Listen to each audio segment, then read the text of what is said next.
आप सभी बीएसएनएल के अधिकारियों को सीएचक्यू बीबीओ की ओर से हार्दिक नमस्कार। आपने सीजीए पार्ट 1 देखा, कंपनसेट ग्राउंड अपॉइंटमेंट पार्ट 1 देखा।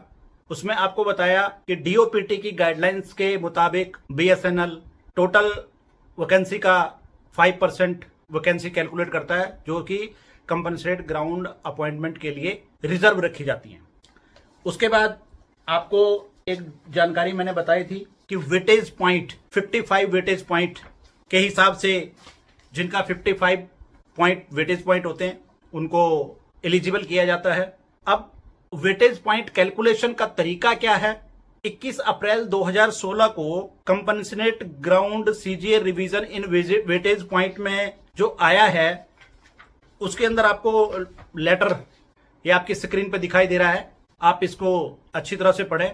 तो इसमें एनेक्चर A1 है weightage point system for assessment of indigent condition. Indigent condition का मतलब होता है कि जो हालत बिल्कुल फाइनेंशियल हालत, दरिद्रता की हालत होती है, उसमें उस कंडीशन में इसको वेटेज पॉइंट काउंट किए जाते हैं। उसमें होता है डिपेंडेंट वेटेज पॉइंट 30 मार्क्स, फिर उसके बाद for handicapped dependent 5 points, basic family pension, basic family return 20 point, left out services 15 point, applicant weightage 15 point, terminal benefit 10 point, accommodation 5 point और item with negative point monthly income except income from serial number 2 और 5। ये आप screen पे देख सकते हो कि serial number 2 में basic family pension, family return और 5 में है टर्मिनल बेनिफिट।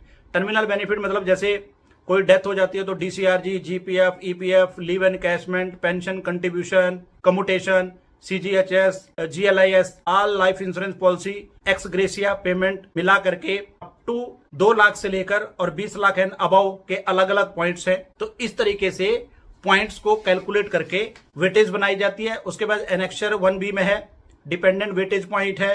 ये 2 एनेक्चर इसलिए हैं, एक में basic family pension calculation, family return calculation है 30% फिटमेंट के साथ 78.2 और 50% डीए मर्जर के साथ। दूसरा जो कैलकुलेशन है वो 68.8 1/1/2007 30% फिटमेंट के साथ है। तो ये कैलकुलेशन आप पढ़ना। टर्मिनल बेनिफिट है, अकोमोडेशन है, आइटम विद नेगेटिव पॉइंट्स है, नेट पॉइंट जो 7 आइटम एनेक्चर 1 में है और 7 आइटम एनेक्चर 2 में है। इन सबको कैलकुलेशन करके उसके बाद उसके सीजीए पॉइंट अगर 55 बनते हैं तो तब एलिजिबल होता है।